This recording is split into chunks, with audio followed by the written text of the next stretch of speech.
Martes, day off yan. Di ba sinabi ko naman sa'yo, paborito ko yung kaya panood ko sa'yo, di ba? Oo, Merkulis.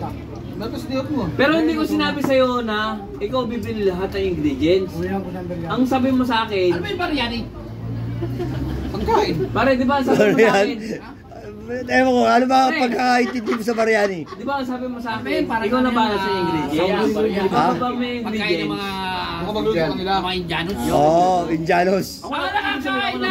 Yan! Ano yan? Yung... Yung may manok. Oh, hindi. Opa.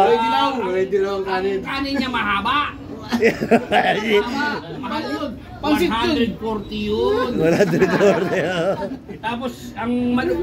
Parang nito, parang si ano si Biboy. Inay, hindi. Hindi na yun. Hindi paryanis yan. Hindi ba yan? Hindi biryani, hinimay. Ano yun? Tao dito. Ano, tatanungin mo kung ano yung, ano? Ano yung paryanis? Oo. Paryanis. Hindi nga Marianis yun. Baka ano yun yung... Pastil yun. Pastil. Hinimay. Wrong send ako. Yun, sinabi mo kanina pa rin uloy. Pastillas. Pastillas. Pastillas yun. Oo, yun. Ay, bigla ako pinagpawisan kay Lito, putang ina. Hindi biryani yun.